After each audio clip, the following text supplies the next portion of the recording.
নমো কৃষ্ণ শংকৰ গুৰু হৰি ৰাম ৰাম হৰি ৰাম হৰি ৰাম। ঋষভদেৱৰ পৰমহংস ধৰ্ম পালন ছবি দ্বিতীয় ভাগ। ৰাম তাহাৰ বিস্তাৰ বায়ু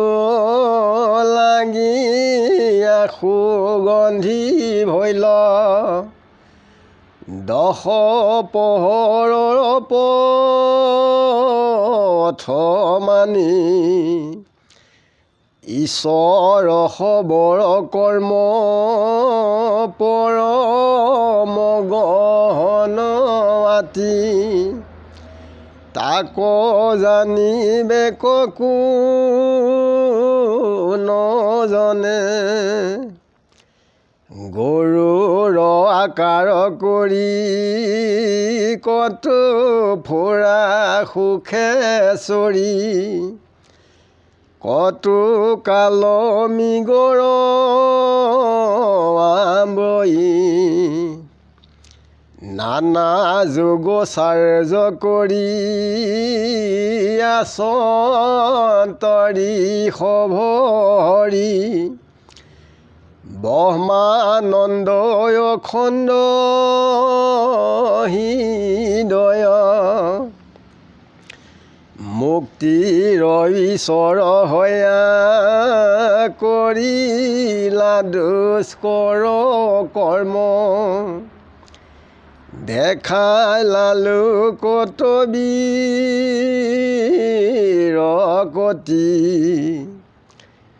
যোগ সিদ্ধি যত যত ভৈলা তাতে উপগত নকৰন্ত ইচ্ছা কপতি লঘিমা অনিমাবাদী যোগ সিদ্ধি যত মানি পায় নলয় যোগীগণে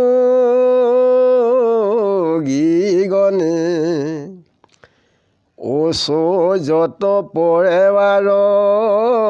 নাহি কে অনৰ্থ ঘূৰ এতে কেখেতে জয় আপুনি পৰীক্ষিত নিপে পাছে বুলিবাক লৈলা পুনু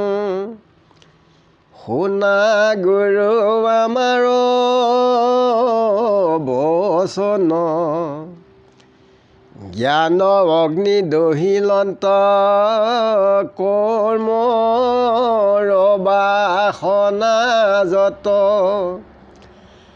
আত্মাকাৰ ভৈল যাৰ মন হেন যোগী সমস্তৰ যোগ সিদ্ধি যত মানি মোক লোৱা বুলি ফুৰে পাছে যোগৰ চৈজগনে অনৰ্থ কৰিবে কিবা তা সম্বাৰ কৈত মন্দ আছে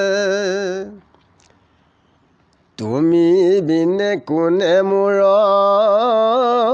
চেদিবে সংশয় ঘূৰ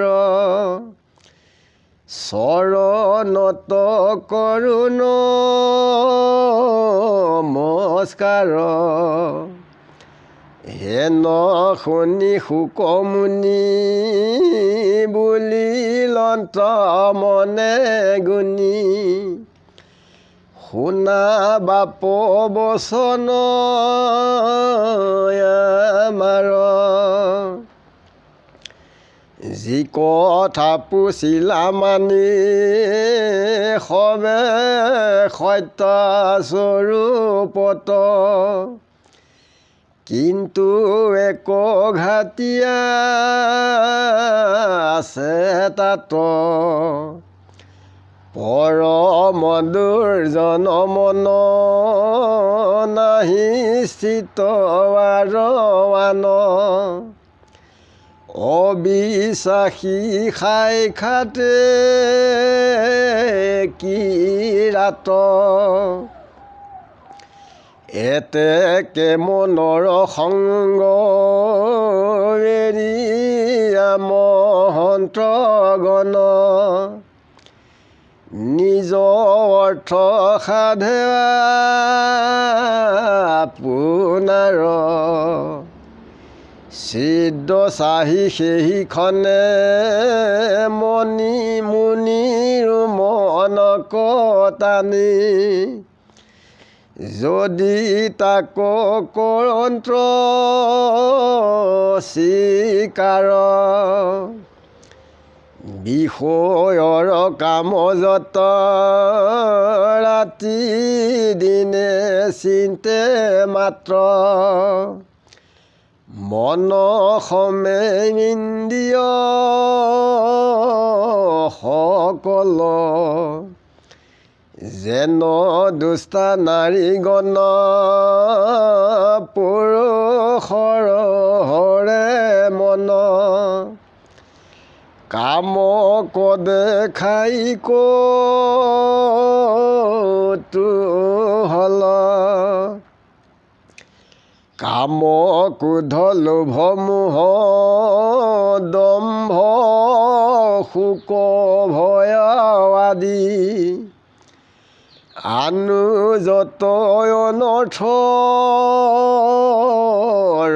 বীজ কৰ্ম বন্ধ নানামত মনত শেহুৱে জাত মনে শেষ তাহাৰ মূল নিজ হেন মহায় অহংকাৰী মনৰ লাগত কোন পণ্ডিত কৰিবে মিত্ৰৱতী বিশ্বাস এৰিয়াৱাত কহিলো তো মাত তাত ই প্ৰশ্নৰ সিদ্ধান্ত সম্প্ৰতি শুনি উক সভাসদ মহাভাগৱত পদ নিতে নিতে অমিত্ৰ পৰাই শুনতেও মহাসুখ গুচাৱে সংসাৰ দুখ অজৰ মৰহু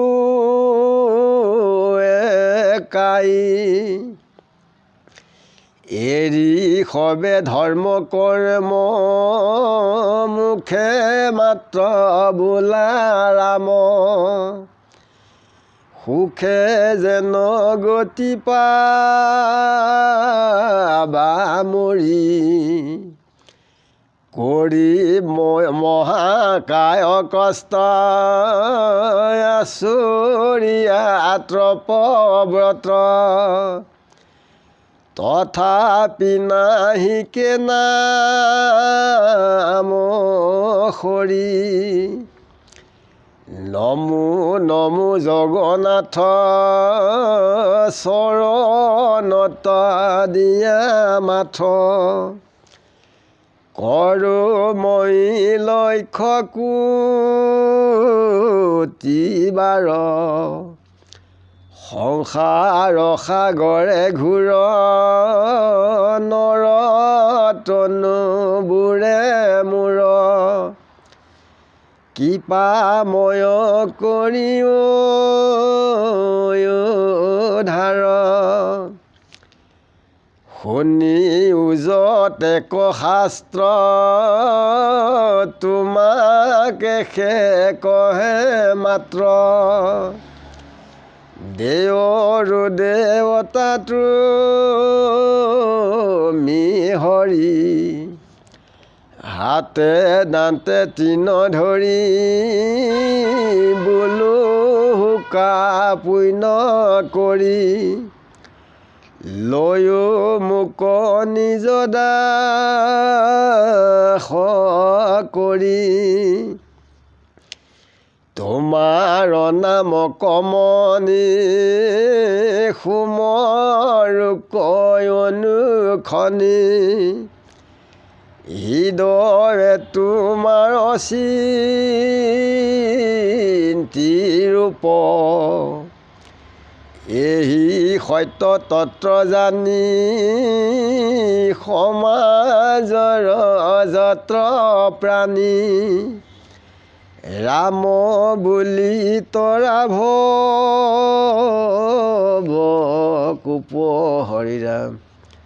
কৃষ্ণ শংকৰ গুৰু হৰি ৰাম।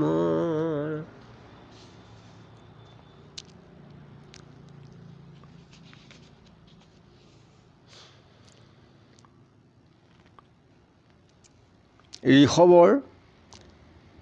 যেতিয়া তেখেত বনৰ মাজত থাকে তেতিয়া তেখেতে গহ্বৰত যেতিয়া শুই থাকে তেতিয়া তেখেতে বিস্তাই লিপিত হৈ থাকে গাত তেতিয়া সেই বায়ুৰ গন্ধ 10 পহৰলৈকে যায় আৰু তেখেত সময়ে গৰুৰ লগত থাকে আৰু হৰিণাৰ লগতো থাকে তেখেতে নানান যোগ আচৰণ কৰি ব্ৰহ্মানন্দৰ অখণ্ডৰ সুখ লাভ পাইছে যে তেখেত মুক্তিৰ ঈশ্বৰ তেখেতে যিখিনি দুষ্কৰ কৰ্ম কৰি লোকসকলক বিৰগতি দেখালে যে সেই বিৰগতিত যে যিবিলাক যোগৰ সিদ্ধি সেইবিলাক আহি উপস্থিত হয় কিন্তু একান্ত ভক্তে তাক কেতিয়াও অনিমা লঘিমা ইয়াক কেতিয়াও বাঞ্ছা নকৰে এয়া অনৰ্থ বুলি তেওঁলোকে তাত এৰি পেলায়। পৰীক্ষিতে কৈছে যে যদি কৰ্মজ্ঞান জ্ঞানে যেনি সকলো কৰ্মমল দাহন কৰিলে তথাপিতো যোগৰ সিদ্ধি যেনি পায় তাত কিনো ক্ষতি হয় কি অনৰ্থ কৰিব বুলি সুধিছে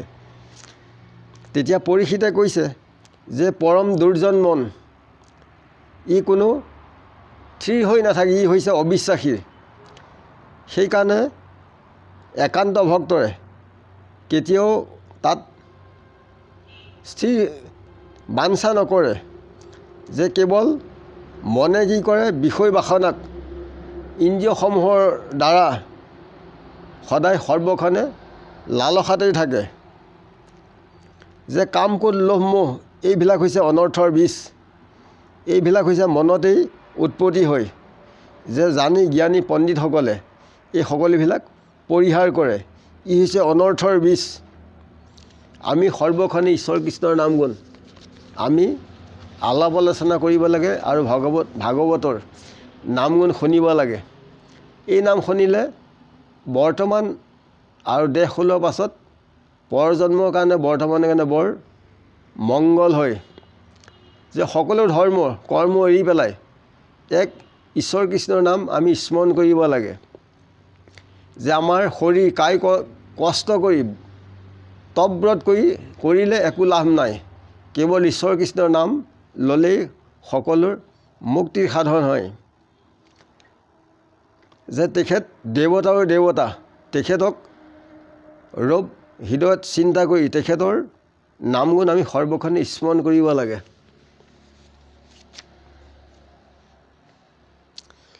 সতৰজ তম তিনি গুণ বৃত্তি লোপ্ত তাংক নকৰৈ সেহিহে কাৰণে বেদশাস্ত্ৰগণে বোলে তাংক নিৰঞ্জন যে তেখেতক সতৰস্তম এই গুণেৰে কেতিয়াও আকৰ্ষণ কৰিব নোৱাৰে, লুপ্ত কৰিব নোৱাৰে, নাইকিয়া কৰিব নোৱাৰে। সেইকাৰণে বেদশাস্ত্ৰসকলে যে তেখেতক ঈশ্বৰ কৃষ্ণক নিৰ্গুণ বুলি কৈছে। সেইকাৰণে আমি গুণ নলৈ নিৰ্গুণভাৱে আমি অভ্যাস কৰি ঈশ্বৰ কৃষ্ণৰ নাম ল'লেই সকলোৱে মংগল হয়। ইমানতে আমি ৰাখিছোঁ। গুৰু কৃষ্ণ কৃষ্ণ হৃদয় নন্দন কৃষ্ণ হৃদয় কৃষ্ণ।